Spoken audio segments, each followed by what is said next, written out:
Então essa aqui é a resolução da questão 01, tá? Da lei de Faraday, tá? Então a figura a seguir descreve uma espira condutora retangular, tá? De resistência elétrica de 2 ohms, tá? Que se aproxima com velocidade constante de 10 metros por segundo em uma região onde existe um campo magnético B de módulo 2, 0,2 Tesla, tá? Quando a espira retangular está, aí vem a série de assertivas aí, tá? Vocês desculpem pela qualidade da filmagem, mas espero que esteja dando para ver. Então você tem a espira, tá? Com 7 centímetros de lado e uma espira retangular, né? Com 16 centímetros do outro lado. Aí aqui você tem um campo entrando, né? Pela convenção, entrando no plano do papel. Então, como é que a gente resolve essa questão?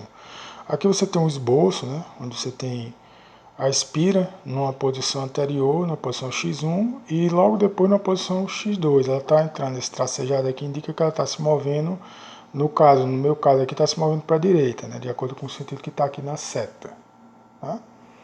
Então, observe o seguinte, que há uma variação de área aqui. Né? Então, de acordo com a lei de Faraday-Lenz, tá?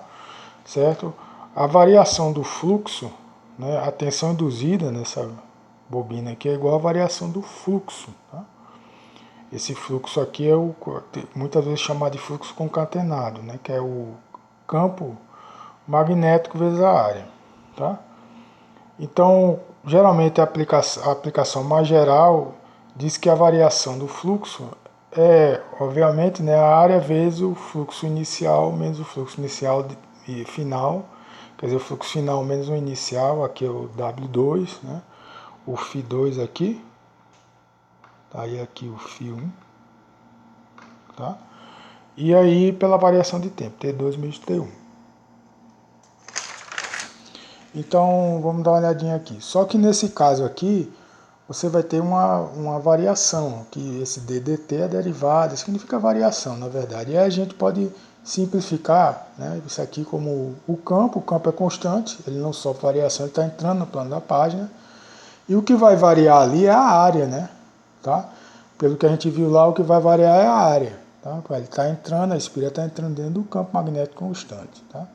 Então essa área vai ser uma área final, A2 menos A1, sobre T12 menos T1, tá? Que é o ΔT.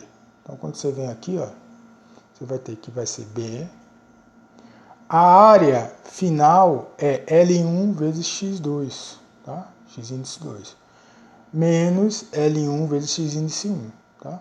O L1 é o termo constante aqui, ó. Ele é constante, esse termo aqui, ó, ele é constante. E aqui, tá, ele pode ser colocado em evidência, você coloca em evidência e multiplica pelo X índice 2 menos X índice 1 dividido pelo ΔT. Só que esse termo X índice 2 menos X índice 1 é a variação do deslocamento, tá, da espira. Que a espira está indo para a direita, entrando dentro do campo magnético. Tá? Então, na verdade, isso aqui vai ser B, L1 vezes a velocidade média. LBV, né? Ou seja, L1 vezes o campo magnético vezes a velocidade média. Legião da boa vontade, para vocês decorarem. Então, os dados, é só você aplicar os dados. Né? Os dados são que o comprimento é 7, vezes 10 a menos 2, né, metros. Tem que converter tudo para o sistema SI, Sistema Internacional de Unidades. O campo magnético é 0,2 Tesla vezes 10. Tá? Então você tem o que? Tem exatamente 14 vezes 10 a menos 3 vezes 10, né? Vezes 10. Tá? Então quando você for fazer os cálculos aqui, né, você vai chegar aqui, 14 vezes 10 a menos 2 é 0,14 volts. Então, você desloca para a esquerda, tá? Para a esquerda você desloca a vírgula duas casas, né? O que ele quer, na verdade, é a corrente, certo? É esse termo aqui, ó, a corrente, tá? Na espira. Então, a tensão induzida na espira, a gente já calculou, que é 0,14 volts. E nós temos que pela lei de Ohm, a tensão é igual a resistência vezes I, né? Vezes a corrente. Então, o I vai ser o quê? A tensão, tá? Tá aqui, ó, dividido por 2, que é a resistência da espira, 2 ohms, tá? Desculpa a caligrafia aí, tá? E aí você vai ter que, a tensão é 0,14 dividido por 2, então dá 0,07 volts, tá? Então o resultado é que a corrente, ó, é 0, desculpem aqui, 0,7 amperes. Perdão, aqui também, 7, amperes, tá? Aqui tem um erro, né?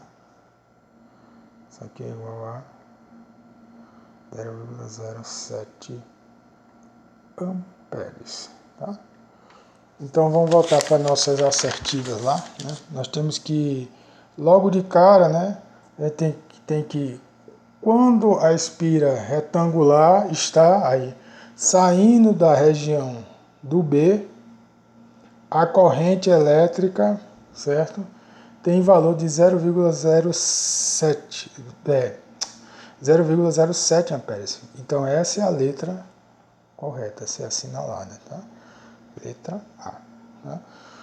Observe o seguinte, que tanto faz ela estar entrando como saindo, né? Na saída também, ela vai encontrar uma posição praticamente simétrica em relação à mesma posição na entrada. Tá? O que não ocorre, né, quando não vai ocorrer indução, é exatamente quando ela estiver completamente imersa.